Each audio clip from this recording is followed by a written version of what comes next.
அஸ்ஸலாமு அலைக்கும் ஃப்ரெண்ட்ஸ், எல்லோரும் எப்படி இருக்கீங்க? அல்ஹம்துலில்லாஹ் நாங்கள் எல்லோரும் நல்லாயிருக்கோம். நீங்களும் நல்லா இருப்பீங்கன்னு நினைக்கிறேன். நான் இன்றைக்கி வீடியோவில் என்ன செய்ய போகிறேன் அப்படின்னா மட்டன் பிரியாணி தாங்க செய்ய போகிறேன். நல்ல ஒரு சூப்பரான டேஸ்ட்டில் இன்றைக்கி வந்து ஸ்பெஷலாக செய்ய போகிறேன். இப்போ வாங்க அதை எப்படி செய்யலான்னு பார்க்கலாம்.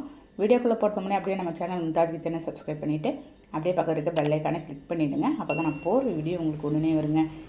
இப்போ வந்து ஃபஸ்ட்டு நாங்கள் பிரியாணிக்கு தேவையான மசாலா வந்து ஃபஸ்ட்டு நம்ம வந்து ரெடி பண்ணிடலாங்க. ஒரு மிக்ஸி ஜாரில் 1 ஸ்பூன் சோம்பு சேர்த்துருக்கேன். ஒரு 1/2 ஸ்பூன் ஜீரகம், 1/4 ஸ்பூன் நம்ம வந்து மிளகு சேர்த்துடலாம். நான் வந்து ஒரு பெரிய பட்டையாக உடச்சி போட்டிருக்கேங்க. ஒரு 5 ஏலக்காய், ஒரு 6-7 இருக்குங்க கிராம்பு போட்டிருக்கேன். ஒரு 10-15 முந்திரி பயிர் போட்டு இதை ஃபஸ்ட்டு நல்லா நம்ம வந்து நைஸ் பவுடராக நம்ம வந்து அரைச்சி எடுத்துகிட்டு வந்துடலாம். பாருங்கள், இந்த மாதிரி நல்ல நைஸாக நீங்கள் வந்து அரைச்சிக்கோங்க. நீங்கள் தண்ணி விட்டு பேஸ்ட் மாதிரி கூட நீங்கள் அரைச்சிக்கலாம். நான் வந்து அப்படியே பவுடராகவே ரெடி பண்ணி வச்சுருக்கேன். நெக்ஸ்ட்டு வந்து ஒரு 3/4 கிலோ மட்டன் எடுத்து ஃபஸ்ட்டே நான் வேக வச்சு எடுத்து வச்சுருக்கேன். மட்டன் எப்போயுமே ஃபஸ்ட்டு வேக வச்சுட்டு தாங்க பிரியாணி செய்யணும். பாருங்கள், இதில் வந்து 1 ஸ்பூன் நான் வந்து இஞ்சி பூண்டு பேஸ்ட்டு, 1 ஸ்பூன் மஞ்சத்தூள் போட்டு கொஞ்சமாக ஒரு 1/4 ஸ்பூன் இருக்கும் உப்பு போட்டு நான் வேக வச்சு எடுத்து இப்போ மட்டனையும் தண்ணியும் தனியாக பிரித்து வச்சுட்டு நம்ம தண்ணியோட மெஷர்மெண்ட்டு கடைசியாக தாங்க நம்ம அளந்து ஊற்றணும். அதுக்குள்ளே நம்ம வந்து அரிசியும் ஊற வச்சுலாம். இண்டியா கேட் பாஸ்மதி ரைஸ் நான் வந்து எடுத்திருக்கேன். 1 kg எடுத்திருக்கேங்க. பாருங்கள், தண்ணி ஊற்றி ஒரு 10 நிமிஷம் நம்ம வந்து ஊற வச்சுலாம். அப்படியே அது ஊறிக்கிட்டே இருக்கட்டும். அதுக்குள்ளே நம்ம வந்து பிரியாணிக்கு தேவையான மசாலா எல்லாம் தாளிக்கிறதுக்குள்ளே அது வந்து ஊறி வந்துடுங்க. ஒரு பேன் வந்து நான் வந்து ஸ்டவ்வில் வச்சுருக்கேன். ஒரு 4 ஸ்பூன் இருக்கும் நெய் சேர்த்துட்டு ஒரு 250 கிராம் நம்ம வந்து ரீஃபைண்ட் ஆயில் சேர்த்துக்கலாம். எந்த ஒரு ஃப்ளேவர் இல்லாத நீங்கள் வந்து ரீஃபைண்ட் ஆயில் சேர்த்துக்கோங்க. பட்டை, கிராம்பு, ஏலக்காய் சேர்த்துக்கிறேங்க. பிரியாணி ஸ்பைசஸ் எல்லாம் நல்லா பொரிஞ்சு வரட்டும். நெக்ஸ்ட்டு வந்து அதில் வந்து ஒரு 1/4 கிலோ இருக்கும். ஒரு 250 கிராம் நான் வந்து வெங்காயம் நைஸாக அரிஞ்ச வெங்காயத்தை நான் ஃபஸ்ட்டு போட்டு ஒரு 4 பச்சை மிளகாய் சேர்த்துடலாம். சேர்த்துட்டு இந்த எண்ணெயிலையும் நெய்யிலையும் நான் ஃபஸ்ட்டு ஒரு 50% இந்த வெங்காயம் வந்து நமக்கு வந்து நல்லா வதங்கி வரணுங்க. நம்ம பிரியாணிக்கு எப்பயுமே வந்து வெங்காயம் தக்காளி உங்களுக்கு நல்லா வதங்கி வந்தால் தான் டேஸ்ட்டும் உங்களுக்கு வந்து அருமையாக இருக்கும். ஒரு 50% வெங்காயம் வதங்கணும் தான். ஒரு 1/4 கிலோ தக்காளி அரிஞ்சு வச்சுருக்கேன். அதை எடுத்து சேர்த்துடலாம். சேர்த்துட்டு இது ரெண்டையும் நல்லா ஒரு 10 நிமிஷம் கிட்ட நம்ம வந்து வதக்கிட்டே இருக்கணுங்க. பாருங்கள், அதில் இருக்க வெங்காயத்தில் இருக்கிற தக்காளியில் இருக்க தண்ணி எல்லாமே உங்களுக்கு வந்து சுண்டி வரணும். மூடி வச்சுட்டு நான் வந்து லோ ஃப்ளேமில் வச்சு நான் வந்து அப்புறமா தாங்க பார்க்க போகிறேன். பாருங்கள், இது எப்படியும் ஒரு 10 நிமிஷம் இருக்கும். நான் வந்து லோ ஃப்ளேமில் வச்சு வெங்காய தக்காளியை வேக வச்சுருக்கேங்க.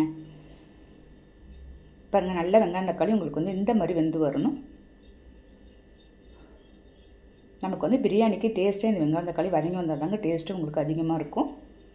இந்த சமயத்தில் ஒரு இஞ்சி பூண்டு பேஸ்ட் வந்து ஒரு 3 ஸ்பூன் நான் வந்து சேர்த்துக்கிறேன்.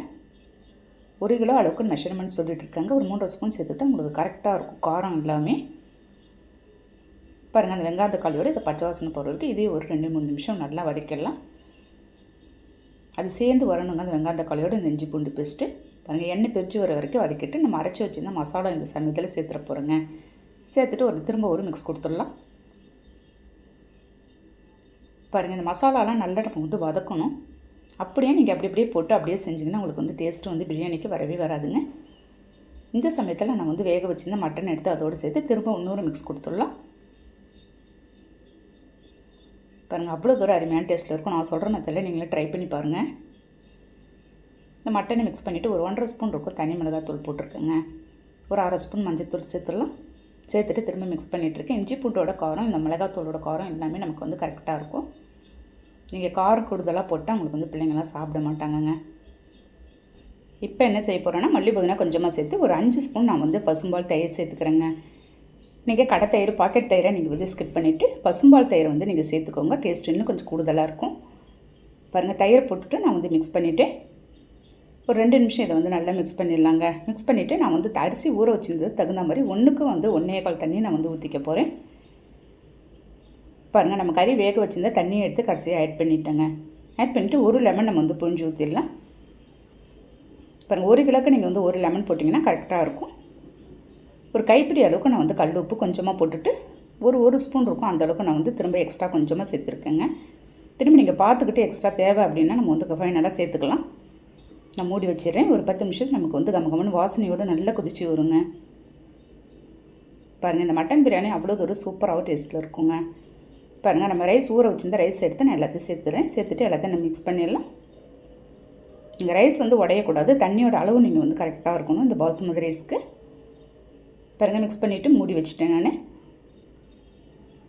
இதுக்கு வந்து இன்றைக்கி நான் வந்து வெங்காயம் ரைத்தா மட்டும்தாங்க செஞ்சுருக்கேன்.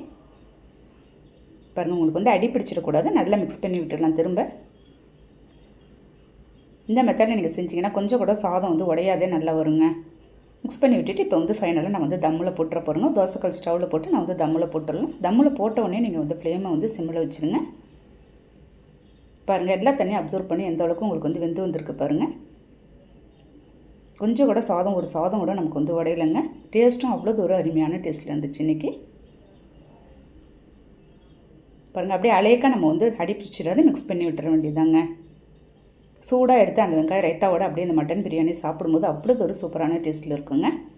இதே மாதிரி நீங்களும் ட்ரை பண்ணி பார்த்துட்டு எனக்கு கண்டிப்பாக கமெண்ட் பண்ணுங்கள். இந்த வீடியோ பிடிச்சிருந்தால் லைக் பண்ணிவிட்டு ஷேர் பண்ணுங்கள். மறக்காமல் சப்ஸ்கிரைப் பண்ணிவிடுங்க. நெக்ஸ்ட் வீடியோவில் பார்க்கலாம். Okay, thank you, by.